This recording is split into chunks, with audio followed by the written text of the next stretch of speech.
Hello guys, नमस्ते। Radhe Radhe guys. आज चाहिँ मेरो माइतदेखि मेरो भाइ आउँदैछ। उनीहरूलाई चाहिँ थाहा छैन, चाहिँ मलाई पनि थाहा भइसकिरहेछ ऊ आउँदैछ भन्ने कुरो भनेर।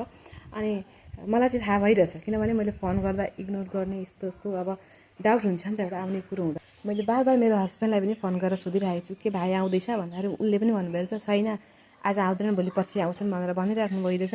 किनभने ऊ र हस्बेन्ड र भाइ चाहिँ मिलेका छन् मलाई सरप्राइज दिनको लागि। लेकिन मैले गम पाइसकेको छु, उनीहरूको फेसको रियाक्सन हेरेर मैले गम पाइसकेको छु। उनीहरूलाई मैले सोद्धाखेरि उनीहरू जुन किसिमले कुरा घुमाउँछ नि, त्यही घुमाउने कुरोमै मैले गम पाइसकेको छु। केही छैन, आउन दिनुहोस्, आएपछि म हजुरहरूलाई पनि देखाउने छु।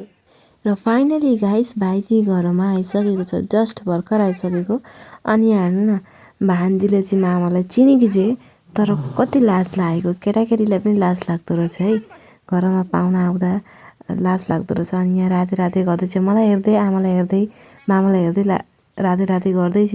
अनि उसलाई चाहिँ अब चिनेकी पनि चाहिँ खुसी पनि लाग्दैछ फुर्केर पुरा। र अर्को कुरा गाइस, हामी दुवैजना सरप्राइजमा भयौँ, किनभने मलाई फोन गरेर हाम्रो पिताले भनिदिनु भएको थियो, त्यही लागि मलाई थाहा भइहाल्यो भाइ आउँदैछ भनेर। हुन्छ त गाइस, आजलाई यति नै। हजुरहरूलाई यो भिडियो कस्तो के लाग्यो, आशा गर्छु राम्रै लाग्यो होला। कमेन्ट गर्नुहुन्छ भने उम्मेद राख्छु। By by.